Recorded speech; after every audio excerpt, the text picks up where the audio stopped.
Hey, good morning, everyone. I appreciate you joining us this morning to have a discussion about the results from NAEP, particularly around math. My name is Jim Cowan. I'm with the Collaborative for Student Success. And before we get started, I just wanted to take a quick moment to acknowledge the really tragic event that happened last night. I mean, it was quite literally just steps from our windows here at the Collaborative's office on the Potomac River in Alexandria. It's just really a very sad moment, and we are thinking and praying for all of the families, all of the victims, and everyone who was impacted by this. So it has not been lost on us. So we appreciate everyone doing the same. I want to get started by saying, yesterday, National Assessment Governing Board released the results of the 2024 National Assessment of Educational Progress, or the nation's report card. We are very grateful to have a host of folks here today to talk about the results, but also about some of the things that we're doing to address these results, particularly around math.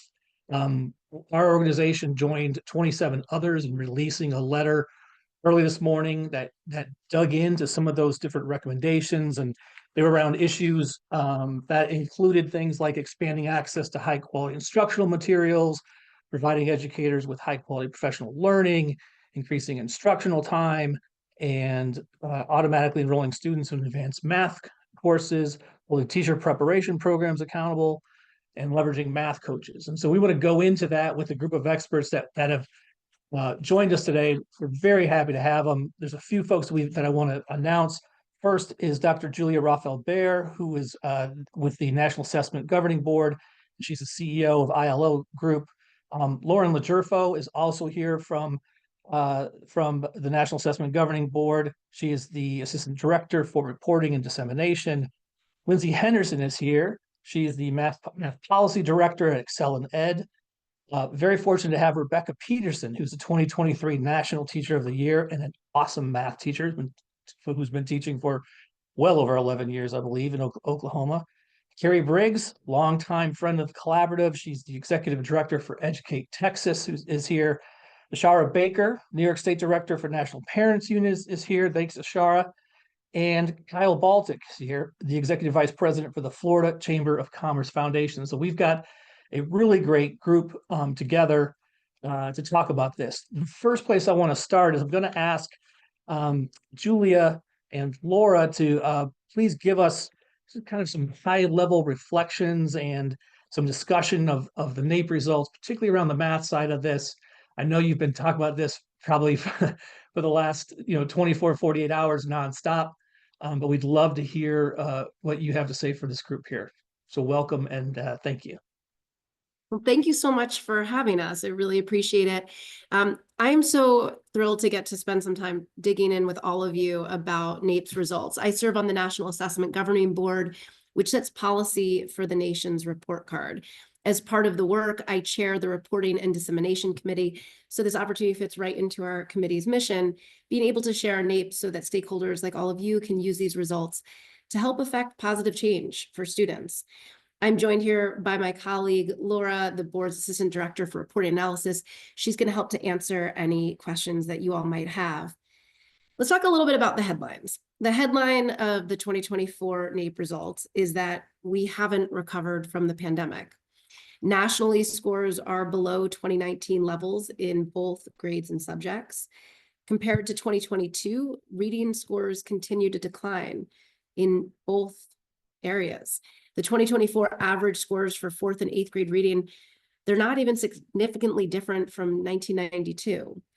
And in math, we're up 2 points in 4th grade, but we're flat in 8th grade. The 2024 average scores for 4th and 8th grade math are significantly higher than in 1990. So let's now take a look, this next slide, at the percentage at or above NAEP proficient. So we see some increase here since 2022, but in math, nearly 40% of 4th graders are working at the NAEP proficient and NAEP advanced levels. Nearly a quarter do not reach the NAEP basic level. So what this means, just in sort of plain speak here, is that These students likely can't identify things like odd numbers or solve a problem using unit conversions. The fourth graders who are performing at the NAEP basic level, there's students that can likely determine things like place value of whole numbers up to 100,000s. When we take a look at grade 8, the picture is more dire. 72% of these adolescents scored at or below NAEP basic. So think about that, 8th graders scoring below NAEP basic. These are kids that likely can't solve real world problems that involve things like fractions or integers. 8th grade students at the NAEP basic level, these are students that can likely understand things like the angles of a triangle and understanding that those add up to 180 degrees, just to help to put that into perspective. This next slide, you can get a sense about our states. So in 15 states that are highlighted in blue, we see statistically significant gains in 4th grade math, but higher performing students are what's driving these gains. In 10 states that are shaded in yellow, they had a decline in at least one grade and subject, and the asterisk denotes how many assessments saw declines. My own home state of Vermont, for example, is down in 2 of the 4 assessments. Each asterisk denotes a statistically significant decline between 2022 and 2024 in one grade and subject. States in gray, they didn't see any statistically significant declines in any tested grade or subject between 2022 and 2024. So in this next slide, you can see we're taking a look here at the pre-pandemic to now. So we're looking at 2019 to 2024. And we see a lot of really bad news. Every single state is still behind its pre-pandemic scores across both grades and subjects, except for the Department of Defense schools, which saw no change. And then 2 states had surpassing on one area. So Alabama had 4th grade math that they surpassed on, and then Louisiana, who surpassed in 4th grade reading. In this next slide, you can see that looking at the nation's state and district programs from 2019 to 2024, it's really important. And the governing board will have an easy data tool to use that's going to be coming soon. The nation's reportcard.gov site also has plenty of different resources and charts and tools. You can dig into all sorts of aspects of the data, and you can also take a look at some of the survey questions. So I want to talk a little bit now about gaps. For the last decade, scores for low-performing students have dropped. These growing gaps are incredibly concerning for all of us who are working in this sector. In 2011, there was a 39-point gap between students performing at the 25th and 75th percentile, and a 74-point gap between students performing at the 10th and the 90th percentile in 4th grade math.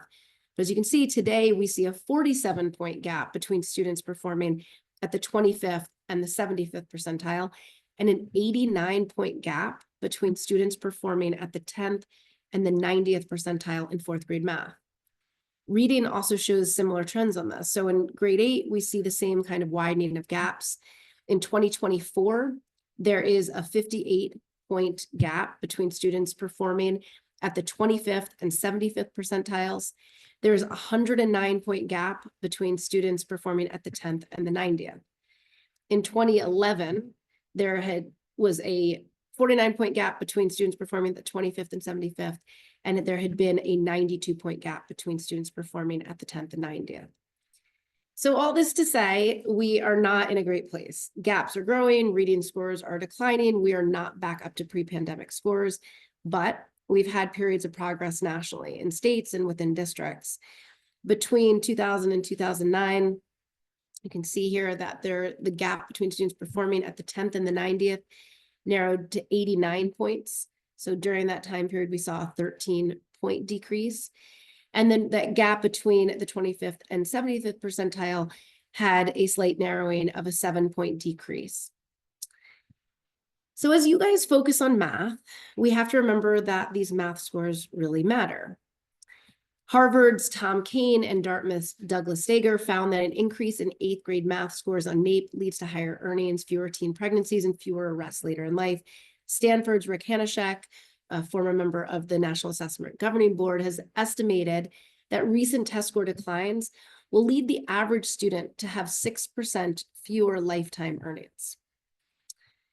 So there's a lot of NAEP results to understand and to dig into. So just to highlight our top takeaways for math specifically. In grade 4 math in 2024, we saw nationally that we were up by 2 points, but want to really ground this in the gaps that have emerged between our higher performing students who are driving that progress. The scores for our low performing students are flat. And in grade 8 math in 2024, math scores are flat nationally, which is a big concern given the 8-point drop for 8th graders in 2022. The overall flatness also masks higher performing student gains in 2024 and lower performing students declines.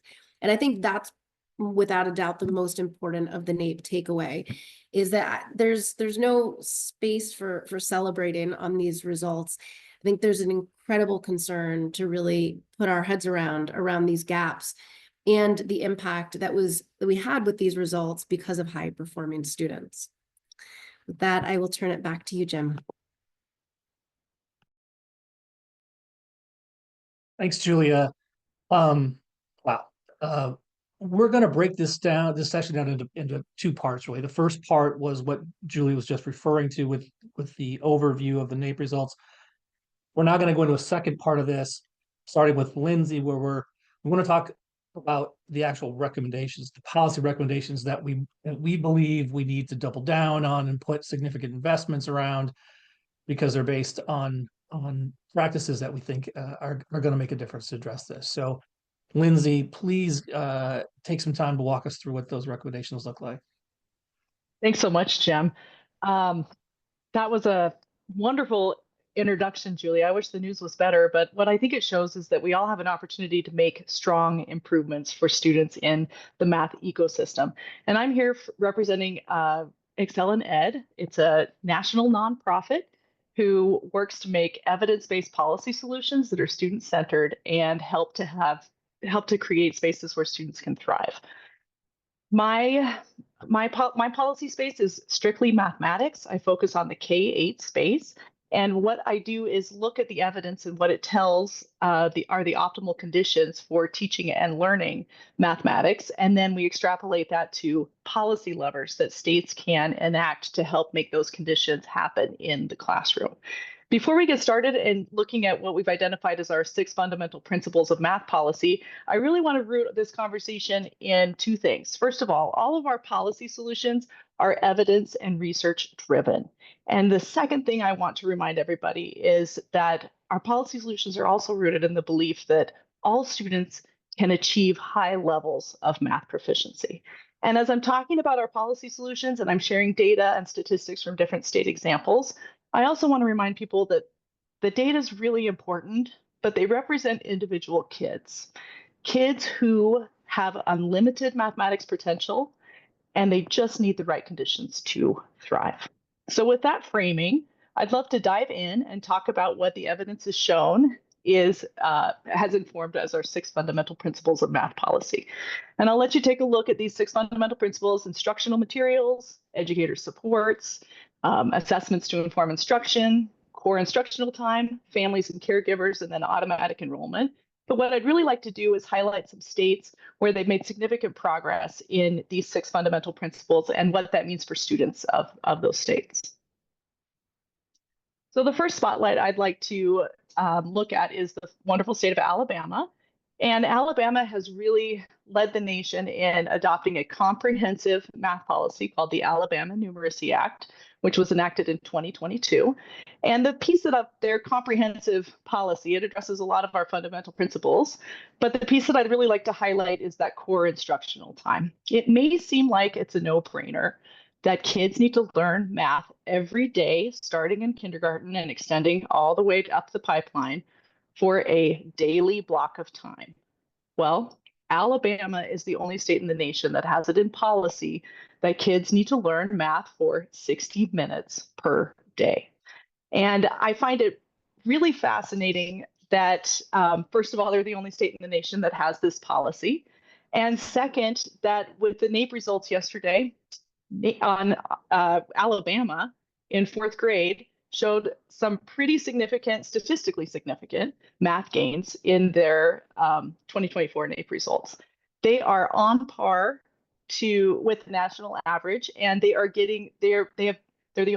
one of the few states that has come to above pre-pandemic proficiency.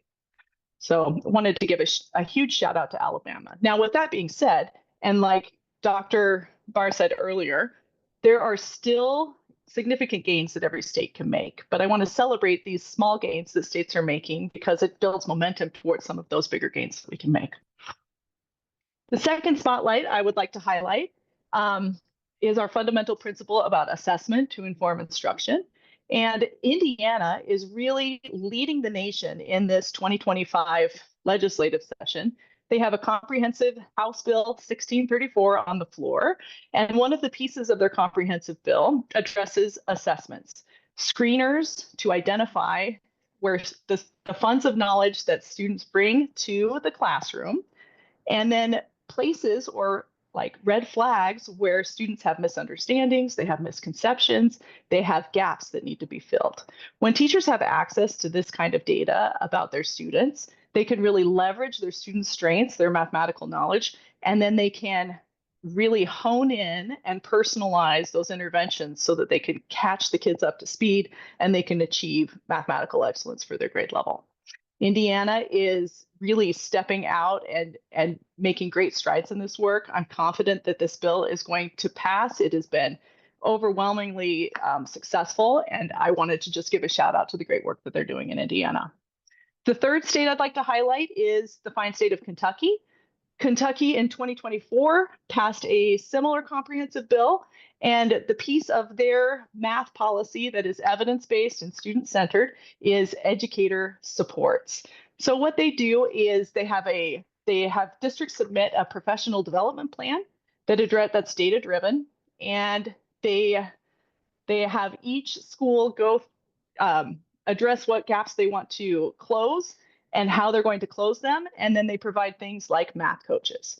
Math coaches are an essential, vital piece of any school. They can be relied on for so many things. First of all, they're a wealth of knowledge in those high leverage teaching practices and evidence-based ways that students learn mathematics. And they can be a real support to the teacher in terms of lesson planning, lesson studies. They can be a resource on using data to inform instruction. Just a really wonderful resource that Kentucky has taken the time and money to invest in and to get in schools for their students. The fourth state that I'd like to highlight is Maryland. And we're going to talk a little bit more about this fundamental principle later in more depth, but they have done great. They've made great strides in the high quality instructional materials space. So they've identified a really robust framework for what it takes to qualify as a high quality instructional material in the state of Maryland.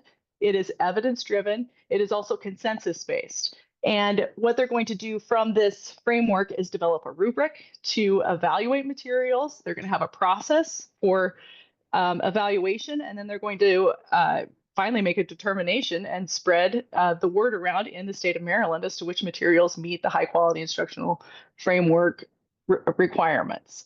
One thing that Maryland could do to take it to the next level is incentivize the adoption of these materials for districts, give them extra money or professional learning that goes along with the instructional materials to make sure that every student has a really high quality set of materials to learn mathematics from. And then our last fundamental principle and the state spotlight is the wonderful state of North Carolina. And the fundamental principle is automatic enrollment in advanced math. And we're going to get into more detail about this later, but it is beginning in 6th grade. And North Carolina they're the state that has had this policy the longest, since 2018, but there are also several other states that have an automatic enrollment policy. Indiana, it's part of their comprehensive bill that's on the floor this session. But other states that have had the automatic enrollment, North Carolina, Texas, and Washington State. And what it is you're taking the end of level summative exam test scores, and you're taking the top 25% of students that score on that test, and you are automatically enrolling them in an advanced math pathway. And the purpose of advanced math is so that they can take Algebra 1 or the integrated equivalent in middle school, and then they can have access to multiple college credit-bearing math opportunities in high school, like AP, IB, concurrent enrollment. The point of the bill is to identify early who the kids are that are ready for those advanced math opportunities, and then get them into that pathway with no additional paperwork, no meetings, nothing. We're just scooping them up and getting them access. And North Carolina has seen huge improvements in access to opportunity for traditionally underrepresented students to get into those advanced math classes. And they've also shown since 2018 that they're diversifying the advanced math classes in terms of socioeconomic status and ethnicity and race, but they're also maintaining high levels of student success in those advanced math classes.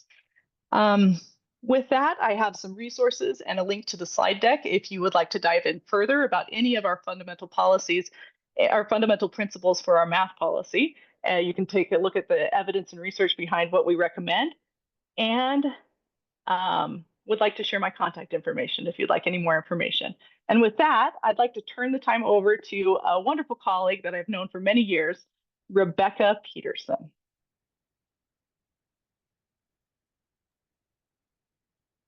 Hi, Lindsay. Thank you so much. As both a math educator and a mom, these recommendations just resonate so deeply with me. Like Lindsay said, my name is Rebecca Peterson. I am a high school math teacher at heart. This is my 16th year in education. I'm the 2023 National Teacher of the Year. This year, I am back at my home district as our teacher leadership specialist. So working broadly on teacher retention, recruitment. I am housed here at my home school at the high school. And so part of what I do is a bit of instructional coaching. And then part of what I do is kind of advocacy at a zoomed out level as well. So in this role, I have seen just how important it is that we have people supporting our teachers, right? So that they can best support our students. And certainly that means instructionally, but also just think about how much a teacher holds emotionally, right? Like, yes, our teachers are out there fostering mathematical thinkers, and they're also sometimes the first person a student goes to when they've had a tough day, And so I think it's so important that just like we ask our teachers to consider the whole child, that we also consider the whole teacher, right? Which is why I think this recommendation of educator PD in terms of math coaches, in terms of prep programs is just so important, because it gives teachers access to great support instructionally and also gives them that another adult to rely on. Teaching is tough work, right? And if we ask a teacher to do this alone, it's very unlikely that that teacher will stick around. And we know that mass attrition in our profession ultimately hurts our kids. But if we provide supports like coaches and quality prep, not only will our teachers have the tools to be more successful, they'll also have this community of advocates, which I know means they'll stay in the profession longer. I'm also really, really passionate about auto enrollment into advanced math classes, which I know will be discussed more in depth soon. But I thought I would share my personal experience with auto enroll, which again, for those who don't know, just means we automatically place students in advanced math classes based on certain criteria. So when I first started teaching calculus in our current building at the high school level, I noticed that my calculus classes did not look like my algebra classes. And this was about 13 years ago. My calc classes did not look like our hallways. Right. And I teach in a very diverse school that, again, my calc classes just did not reflect that diversity. And my principal noticed as well. And, we were like, what is up with this? So she did some digging and found that the vast majority of my students in my calculus courses had come from our South elementaries, which is the more affluent part of our district. So she started poking around like all good principals do, right? And realized that there were some systems in place that it truly had some bias built in. For example, like acceleration in our elementary schools was typically sent home to do after school. Well, that really favors students in homes with two parents, students in homes where the parents went to school in America or speak English. And just as a reference, 80% of our district is free and reduced. We have 62 languages spoken. And so it's really incumbent upon us that we are looking at our systems, right, to make sure that every child who should be in advanced math is in advanced math. So the districts are making some changes, like acceleration now happens in school during the school day. And we have multiple pathways now into the advanced math program in middle school. And if you meet any of those benchmarks, you're automatically enrolled in advanced math, which with, of course, the option for parent or guardian opt out. So let's fast forward now. Every, my little math stories for you. Every year, my students come over for a hot dog party in our backyard after they take their practice AP exam. And I remember the last time we did this, my husband turned to me, he looked in our backyard and looked at me and said, "We have never had this kind of diversity at our hot dog parties."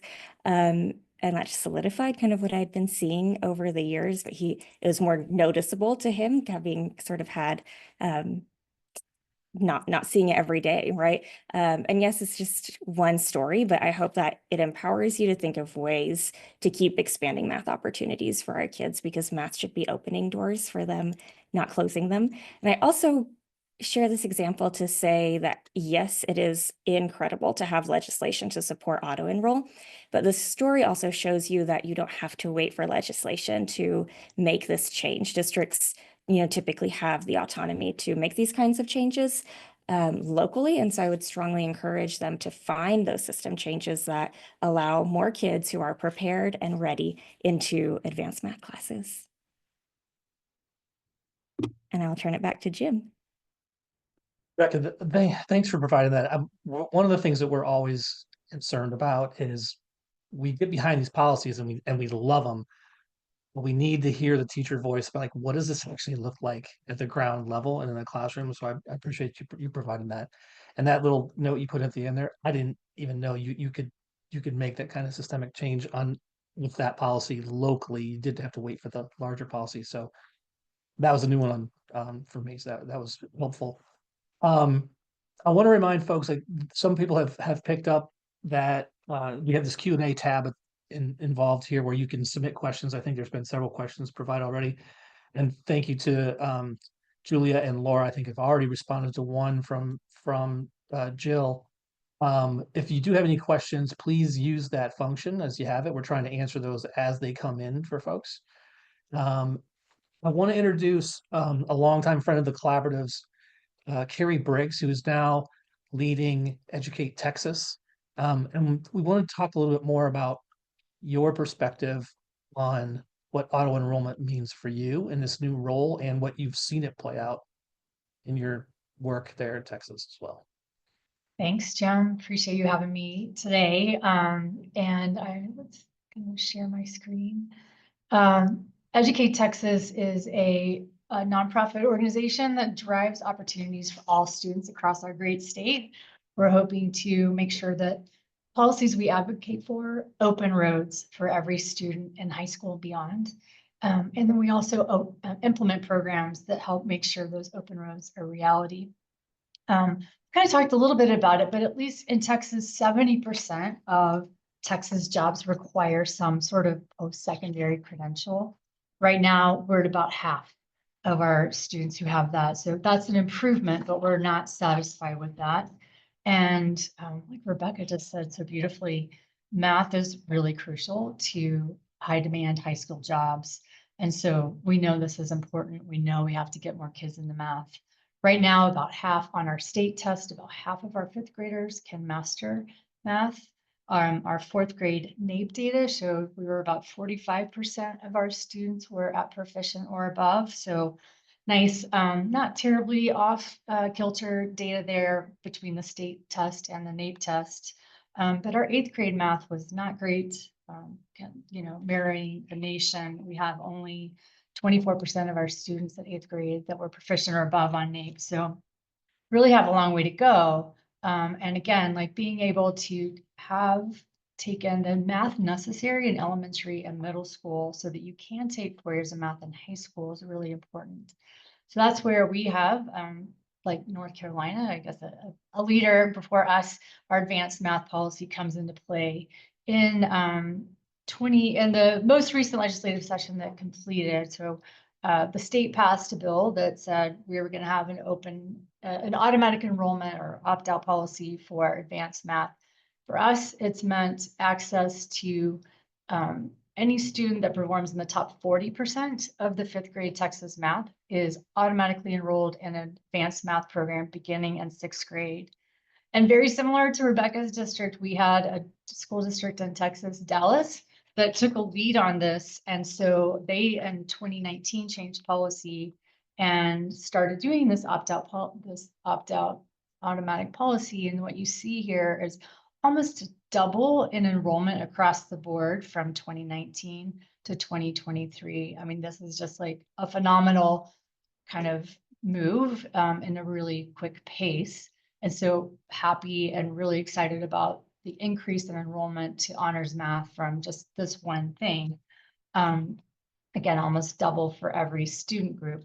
Now, I'm sure Rebecca would say this, it's a really smart access move, but in order to ensure success, this district and the state really have to think about a comprehensive approach to making sure our students are successful. We can't just put them in an advanced math class and think, hey, good luck. We saw you did great in 5th grade. Let's hope you can nail it in 6th.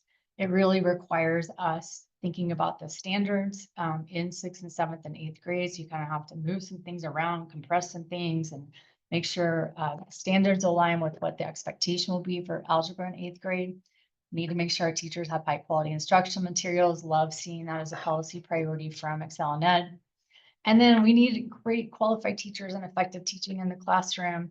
As many of us know, like everybody across the country is scrambling for great teachers, especially math teachers.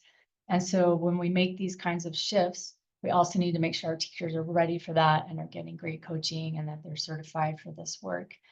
These are all the kinds of things that my organization is focusing on so that we can make sure our kids are ready for algebra in 8th grade and also setting them up for success in high school.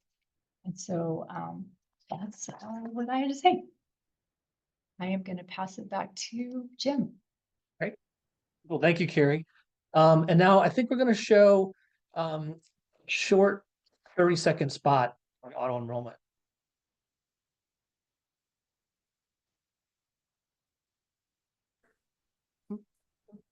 Start to define math policies in early elementary school. This kid's a math kid. This kid's not a math kid. North Carolina's automatic enrollment policy was passed in 2018 to make sure that every student who is qualified for advanced math coursework gets put into that class. What we have to do is more intentionally ensure that we are closing the opportunity gaps, especially for those students from low-income households. If you earn it, you get it.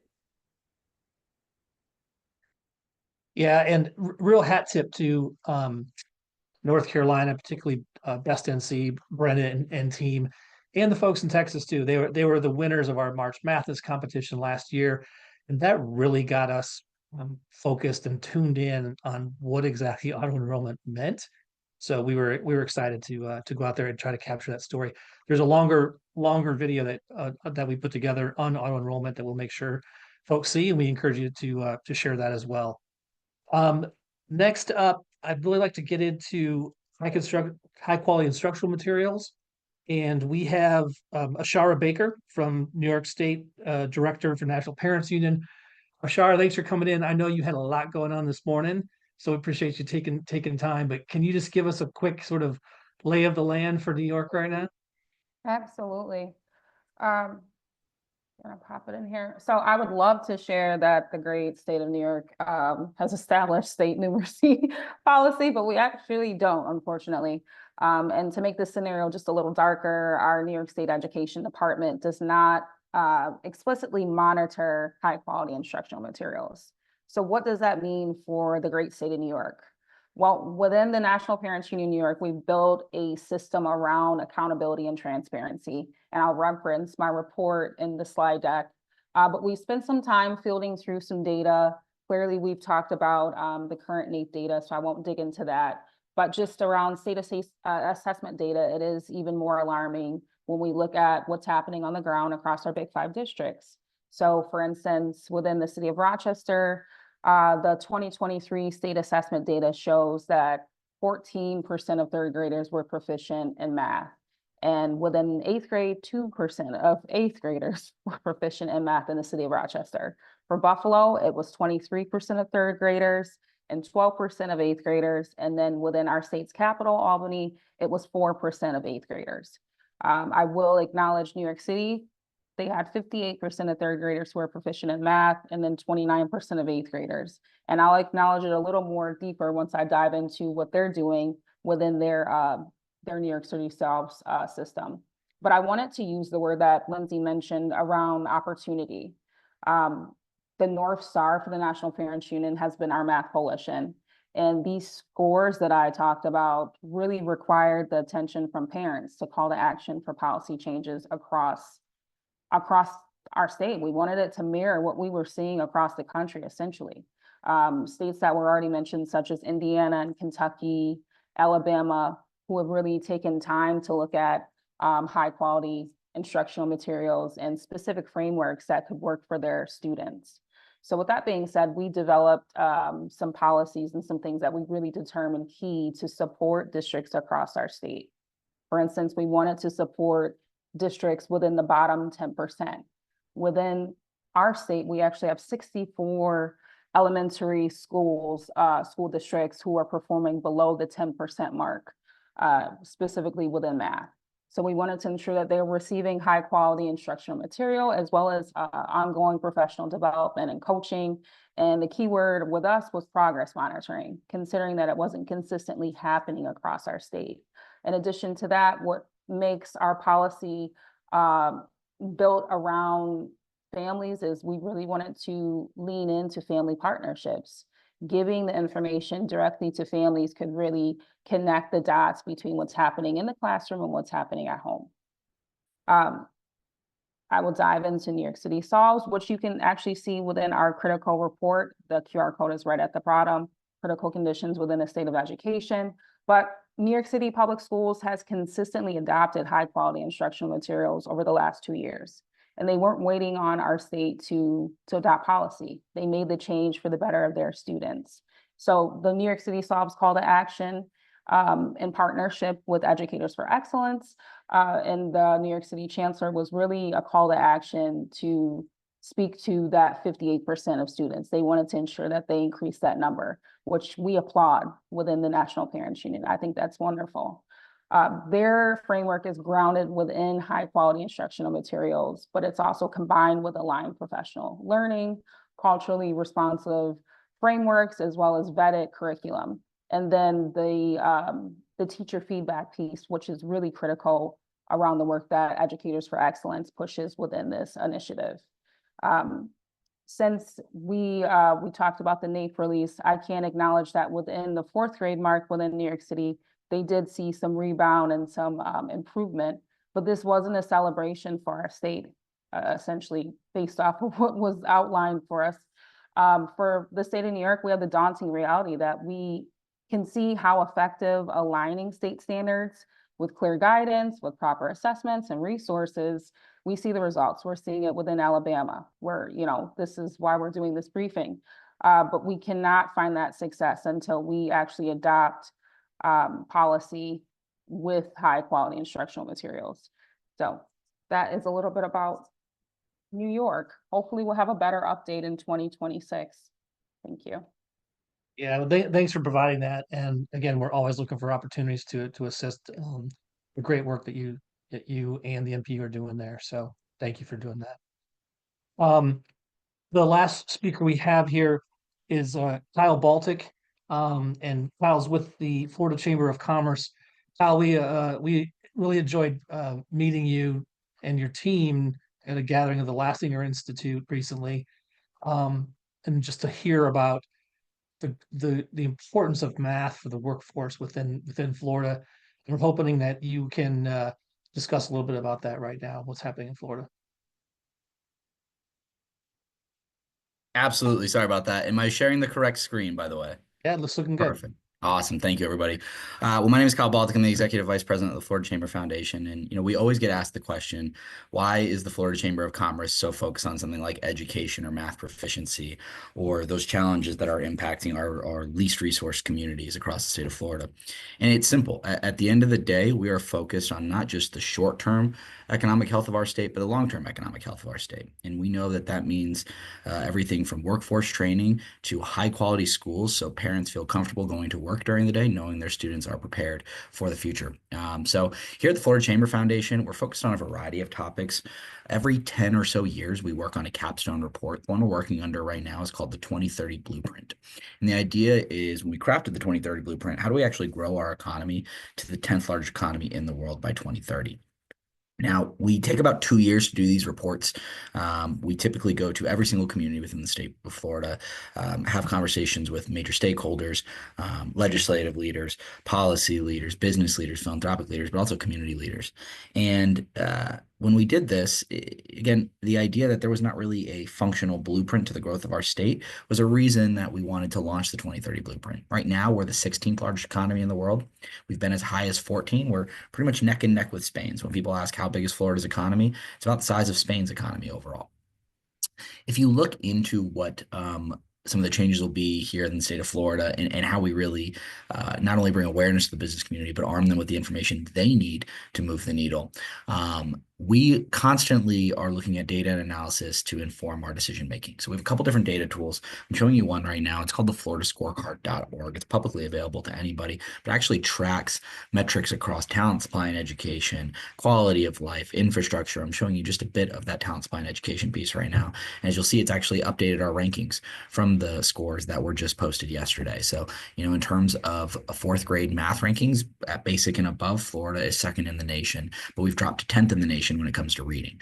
Obviously, when we're looking at those eighth grade readings, rankings in math and reading, we're at 37th and 41st respectively.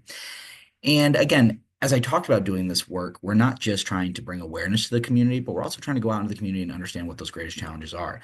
As you mentioned earlier, we're working on a report right now that we're getting ready to launch. It is not a report with the Lastinger Center, but in conjunction with the Lastinger Center, as they do a lot of great work as well in partnership with us. But the Lastinger Center, the Florida Chamber Foundation, others right now are kind of all working together to understand, well, what are those math gaps in the state of Florida? And we've taken on the business lane. And in talking with more than 100 business leaders throughout the state of Florida, we've learned a couple different things. One, understanding data and being able to use that for data-informed decision-making is a really, really highly valued skill set. And then the ability to just problem solve. If we all think within our own business, can people work independently? Can they sort through these problems on their own? We're seeing those as highly valued skills. Unfortunately, and sorry that my PowerPoint here is a little, I think the font or positioning is a little off. Those highly valued skills are not easy to find at the moment. It's a great struggle within our community. Right now, we're also seeing that there's a misalignment between credential and skill. And by the way, when I use the word credential, I'm not necessarily pairing that to a credential. I'm pairing that to a degree, an associate's degree. The skills that people are learning along the way are not necessarily the skills that are needed within the workforce. And unfortunately, our business community has a little bit of a pessimistic view on the future. Over a third of them believe that our math skills are going to decline even more over the next 5 years.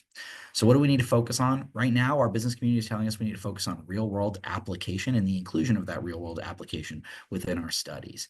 How do we better link businesses so they have an opportunity to not control the curriculum, but have a voice in what they need out of the future workforce? How are we getting better early exposure to careers? So if individuals, when they say, I teach in a graduate program here at Florida State University, I'm not getting the question of how's math going to help me in the future. But we all know that we've heard that growing up. Oh God, when am I ever going to use trigonometry again? Or when am I ever going to use this geometry again? Well, let's understand what those careers are. And so we can have better application on the front end. And then, of course, one of the biggest pieces is we just need to support our educators more. Our educators are some of the hardest working individuals. They have that frontline knowledge of what's going on within our communities. And they're a real opportunity for us to work with them so we can better align our skill sets moving forward. We're going to be talking about this at a couple upcoming events. So if you're within the state of Florida in either May or June, please join us. But we're always constantly focused on these issues. I'm really excited to be here today. And we're a committed partner moving forward. Anything we can do to help, that's what we're looking to do moving forward. Thanks, Kyle. Great stuff. So I'd like to now open it up to Q&A. I know some of these have been answered. I think there's a couple left in the Q&A tab. Maybe they've all been taken care of. Is there anything else that anyone has for any of our speakers here today?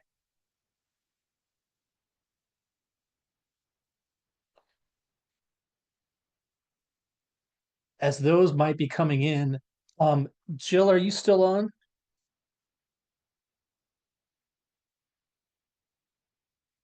I don't know if you can come back.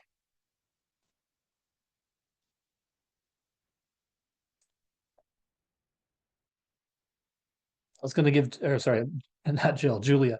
Julia, if you're still on, I was going to give you just a moment to talk a little bit about your bold vision for ed reform that Women Leading Ed are putting together. Thank you for that. For those on the call, I wear the hat of being the CEO and founder of Women Leading Ed.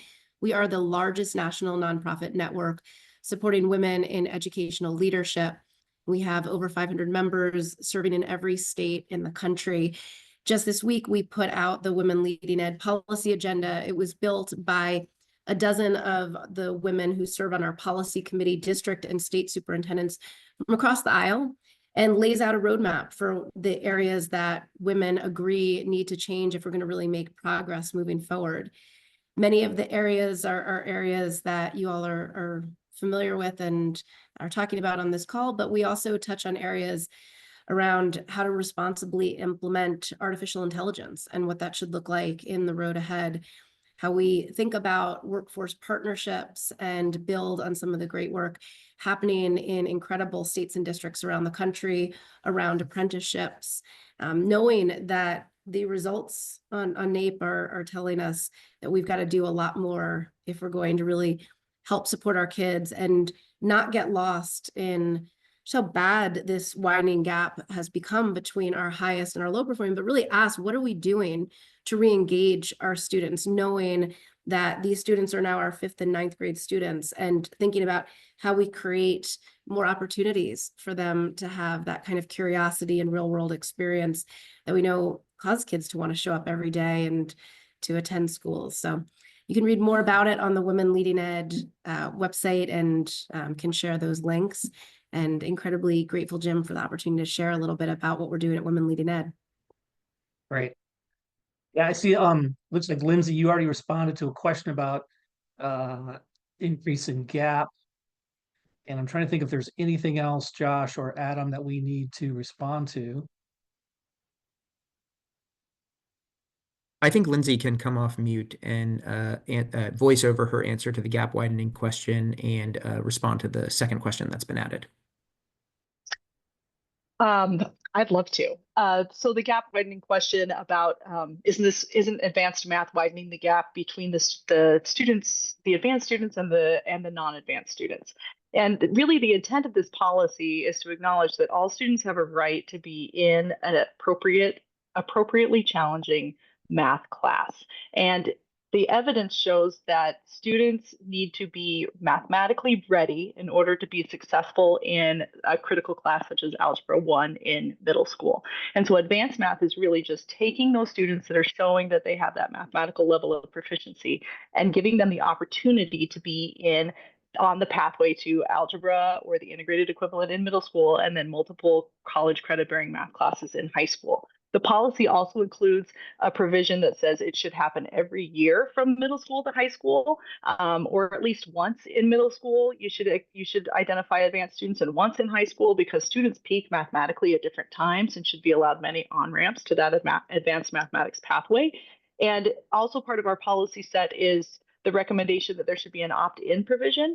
Any student who wants to take the challenge of having advanced math coursework should be able to opt into that pathway with parental permission. And so we tried to put all of those pieces together to make this an opportunity for all students to have access to, all students who want to or who are showing that they are mathematically ready to have access to advanced math coursework.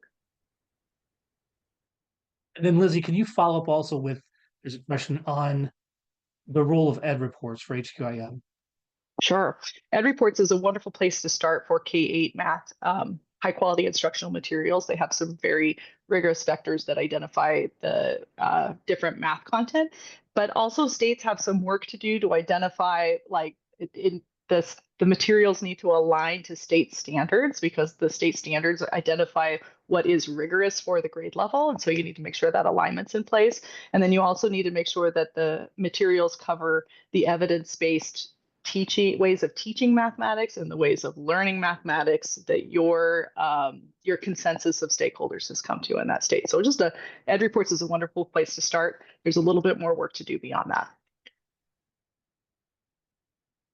And here's a question that's probably for either Julia or for Laura, but it's asking about whether the NAEP data around student progress post-pandemic is inclusive of things like reliance on devices and proliferance of device use socially away from the educational learning and also housing and food scarcity increase.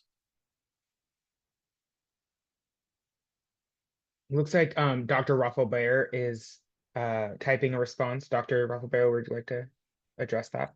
Yeah, I wish that we knew how to answer some of that. I mean, we don't have the ability to, with the NAEP results, be able to tell you about the proliferation of device use, but it's something that I encourage all of you at your state level to be having those kinds of conversations and to be able to better understand what that has looked like and what that impact is, and also where your state is on the path for moving forward on it. And similarly, I think getting to more cuts of data at a local level and being able to really understand things like housing and food scarcity is something that I think is so important to be able to bring back to your states and to your local communities now that we have those results, and to be able to start to ask those questions of the cuts of data locally.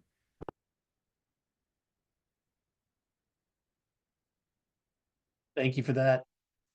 I want to bring, while we're waiting for other questions that might come in, I want to bring back Rebecca for a second. And can you just cover a little bit more about where you're hopeful for the math results, or like where are you really betting down on the policies that you think are going to make the most difference, given your background, your math background, your platform? I mean, I think I have a very biased background, but I think we're going to get the most bang for our buck when we invest in our teachers. We know that when teachers leave, our kids suffer, right? And so think about Oklahoma in particular. And I think in terms of calculus, we're looking at a related rates problem very seriously here, because we are losing teachers at about a rate of 4,000 teachers every year. And we are graduating teachers at about a rate of 1,100 every year from traditional prep programs. And that gap is being filled with emergency certified teachers. And that gap is more extreme in our high needs areas of special education, math and science. And, I'm really grateful that we have people stepping in to fill these voids. The fact remains that they don't have the training, right, to be in these professions. And then in this profession, then not only do they not have the training, now we're not really coming alongside them and giving them any additional supports, again, particularly in Oklahoma. So we have to get ahead of this. I mean, it was said, like, that teachers are on the front lines, right? And they are the ones like implementing basically these policies. And so if we are not intentional about recruiting and retaining our teachers, then these policies become really difficult to implement. Yeah. All right. Well, I'm going to leave it at that. I would like to thank all of the panelists and the speakers for taking their time to be with us today. I want to particularly thank our friends from NAGB who are here. We are fans of NAEP. We just believe so wholeheartedly in having strong systems of measurement in our country and having transparency to that data, because we just can't fix what we're not measuring. So thank you for everything that you're doing there, and keep it coming. Thanks again to everyone who tuned in. And if you have any additional questions, please do reach out to us and we will make sure we get those answered. and have a great rest of your week. Thank you very much.